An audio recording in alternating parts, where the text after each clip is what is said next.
A man who hunted in the shadows, a killer who played games with the press, the police, and the public. He left behind blood, fear, and puzzles that even the best code breakers struggled to solve. This was the Zodiac Killer. More than 50 years later, his identity remains unknown, and his legend more terrifying than ever.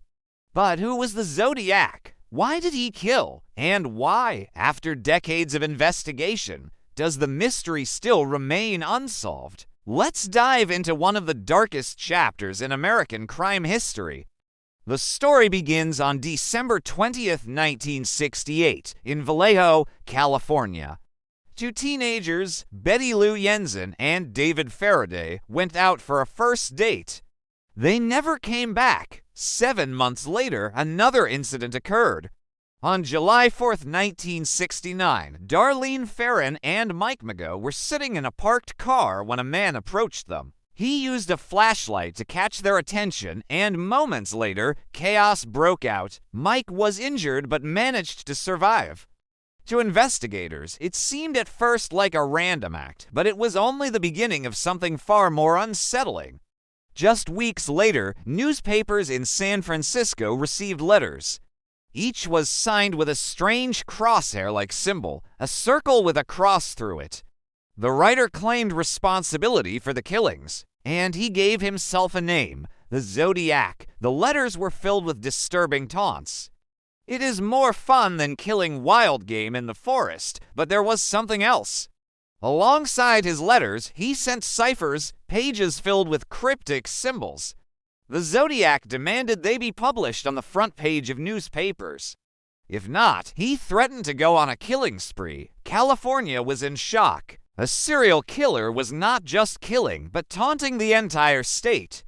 The first cipher, known as the 408 cipher, was eventually cracked by a school teacher and his wife.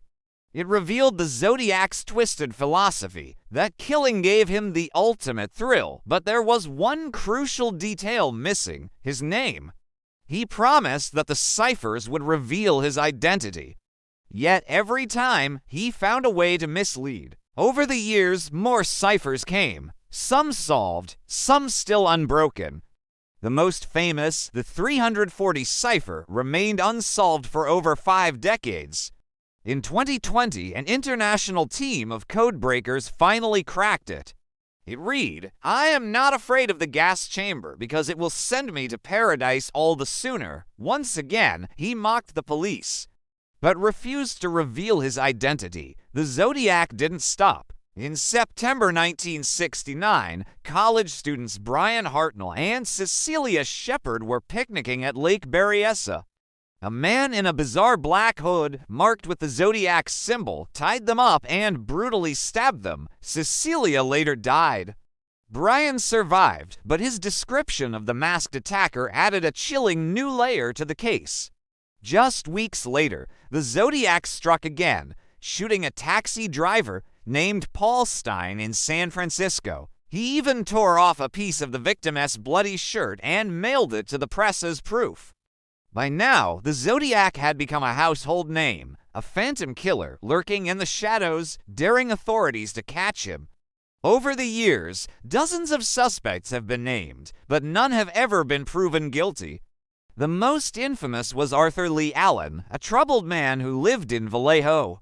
Police found disturbing evidence. He was obsessed with young people. He owned a Zodiac watch with the same symbol, and he matched descriptions given by witnesses. But handwriting analysis didn't match. Fingerprints didn't match.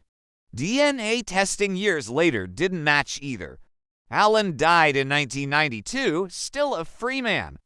Other suspects included teachers, military veterans, and even journalists. In fact, some believe the Zodiac may have worked in the press, explaining how he always seemed to know what would get the biggest headlines. But with each lead came another dead end. For ordinary people living in California, the late 1960s became a time of fear. Parents worried about their children riding school buses after the Zodiac threatened to shoot them. Couples avoided lovers' lanes, and every new letter sent shivers through the community. The Zodiac wasn't just killing, he was creating psychological terror, and that, perhaps, was his real goal. The Zodiac wrote over 20 letters to newspapers and police. Some were chilling, others bizarre, even mocking. In one, he drew a diagram of a bomb he claimed he would plant on a school bus. In another, he sent a Halloween card with a skeleton and the words, "Peekaboo, you are doomed." It was as if he enjoyed playing cat and mouse, always staying one step ahead. His letters and ciphers have since become an obsession for amateur sleuths. Thousands of people online have spent decades analyzing them, hoping to find the clue that police missed. Officially, the Zodiac is linked to 5 confirmed murders. But in his letters, he bragged of killing 37 people. Was he exaggerating to build fear, or did he truly have more victims? Some investigators believe he may have been responsible for other unsolved murders in California, but the evidence was never strong enough to prove it. Others believe the Zodiac may have stopped killing altogether once he realized the heat was on. Or perhaps he continued killing under different methods, different names, blending back into society. With today's technology, DNA testing, digital forensics, advanced profiling, many wonder, how has the Zodiac never been identified? Some say sloppy police work in the 1960s and 70s allowed him to slip through the cracks. Others think he was simply clever at staying mobile, leaving just enough evidence to terrify, but never enough to convict. And then there's the haunting thought, could the Zodiac have been an ordinary man, blending into society, who died quietly, never facing justice?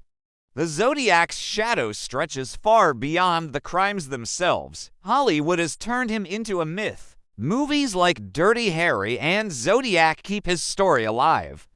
Books, documentaries, and even YouTube channels continue to ask the same question: who was he? And the Zodiac himself may have achieved exactly what he wanted: immortality. Not through a name, but through fear, mystery, and legend. Half a century later, the Zodiac case remains one of the most notorious unsolved mysteries in American history. He was never caught, never unmasked, never brought to justice. But in some ways, that was his ultimate victory. Because as long as his identity remains hidden, we are still talking about him. Still guessing, still searching, and maybe, somewhere, that's exactly what he wanted. So, who was the Zodiac Killer? A failed suspect like Arthur Lee Allen? A man the police overlooked, or someone we'll never know? The answers may still be out there, in a forgotten clue, a dusty file, or a DNA sample waiting to be tested. Share your theories in the comments. Don't forget to like, share, and subscribe to History and Happenings for more mysteries, true crime, and stories that shaped our world.